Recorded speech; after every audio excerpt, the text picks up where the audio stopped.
Em nome do Pai, do Filho e do Espírito Santo. Amém. Vos pedimos, Senhor Jesus Cristo, mais uma vez, o Teu Espírito Santo, para que nos traga ao coração a alegria do Cristo ressuscitado. Como o Senhor abrasou o coração dos discípulos de Emaús ao escutarem a palavra, que o Senhor também, através deste Evangelho, possa incendiar os nossos corações e as nossas vidas com o Seu Evangelho.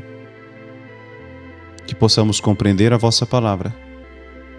Que possamos ler assim como ela foi inspirada pelo Espírito Santo. Que o nosso coração seja a terra, o qual frutifica a palavra de Deus, uma terra boa, que dê frutos para a eternidade. Em nome do Pai, do Filho e do Espírito Santo. Amém. Do Evangelho de Jesus Cristo segundo São Lucas, capítulo 24, versículos 35 a 48. Naquele tempo, os 2 discípulos contaram o que tinha acontecido no caminho e como tinham reconhecido Jesus ao partir do pão. Enquanto falavam disso, apresentou-se Jesus no meio deles e disse-lhes: A paz esteja convosco. Mas eles, turbados e espantados, julgavam ver algum espírito. Jesus disse-lhes: Por que estáis turbados e que pensamentos são esses que sobem aos corações? Olhai para as minhas mãos, olhai para os meus pés, porque sou eu mesmo. Apalpai e vede. Porque um espírito não tem carne nem ossos, como vós vedes que eu tenho. Dito isso, mostrou-lhes as mãos e os pés. Mas eles não podiam ainda crer, estando fora de si com a alegria que sentiam, então perguntou-lhes: Tendes aqui alguma coisa que se coma? Eles apresentaram-lhe uma posta de peixe assado. Tendo-os tomado, comeu-os à vista deles. Depois disse-lhes: Isto é o que eu vos dizia quando ainda estava convosco, que era necessário que se cumprisse tudo o que de mim estava escrito na lei de Moisés, nos profetas e nos salmos. Então abriu-lhes o entendimento para compreenderem as Escrituras e disse-lhes: Assim está escrito e assim era necessário que o Cristo padecesse e ressuscitasse dos mortos ao terceiro dia, e em que em seu nome se pregasse a penitência e a remissão dos pecados a todas as nações, começando por Jerusalém. Vós sois testemunhas dessas coisas. Palavra da salvação. Glória a vós, Senhor. Quando vamos ler um evangelho, a primeira pergunta que temos que fazer é: o que Deus quer falar comigo através dessa palavra? E de todas essas palavras maravilhosas que foram pronunciadas aqui, o que toca o coração do sacerdote hoje é esta: Olhai para minhas mãos e meus pés, porque sou eu mesmo. Apalpai e vede. Os discípulos fizeram uma experiência física com o nosso Senhor Jesus. Talvez alguém possa se perguntar: como vou acreditar em Deus se não o vejo?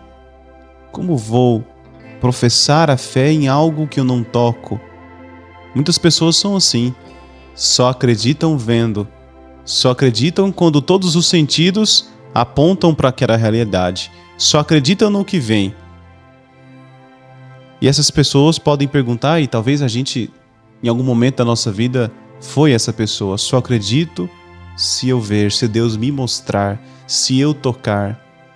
Vamos escutar domingo que vem o Evangelho de Tomé, que tinha esse pensamento. Embora tinha convivido com Jesus, ele disse que só acreditaria se tocasse nas chagas de Cristo, e Deus deu essa graça a ele. Podemos fazer esse questionamento que é honesto, porque Deus não se mostra fisicamente para nós. Será que se ele se mostrasse tal como ele mostrou aos discípulos, ao mundo, as pessoas se converteriam? Queridos irmãos, podemos fazer essa pergunta, mas já temos uma resposta, porque Cristo já está no meio de nós. Nós podemos ver as suas chagas, mas não apenas ver, nós podemos tocar nelas. Não só nas chagas, mas em tudo o que Deus é. A partir do momento que Deus se fez carne, e se fazendo carne também, se fez Eucaristia, nós podemos, como esses discípulos, apalpar e ver Cristo. Vede, porque um espírito não tem carne nem ossos como vós vedes que eu tenho. Então a experiência do católico também passa pelos sentidos. Claro que na Eucaristia a nossa fé nos diz que nós não vemos o Cristo, mas sabemos que é o Cristo. Em cada partícula consagrada validamente em uma Santa Missa celebrada por um sacerdote validamente ordenado. Nós sabemos que Cristo está ali e Jesus não precisa, irmãos, não é necessário para a nossa fé que Jesus outra vez apareça com os seus braços, com a sua perna, com a sua forma física, como apareceu aos discípulos. Nós podemos crer, nós podemos tocar. E a Eucaristia é muito mais que tocar, é entrar na vida divina e permitir que essa vida divina entre em nós. Em cada Eucaristia, irmãos, podemos novamente fazer essa mesma experiência. Que nessa Páscoa possamos continuamente preparar o nosso coração para receber a presença de Deus. Que possamos, se ainda você não se confessou, não aproveitou essa quaresma para isso, faça uma boa confissão, para que o seu coração esteja preparado. Se você ainda não pode receber a primeira Eucaristia porque não se preparou também pela catequese e não é batizado, procure uma paróquia, procure uma catequese e você vai experimentar essa presença de Cristo de maneira diferente. Então Deus fala de muitos modos, Deus age de muitos modos, está presente no mundo de várias maneiras, mas nada se iguala à presença de Cristo na Eucaristia. Que Deus te abençoe, em nome do Pai, do Filho e do Espírito Santo. Amém.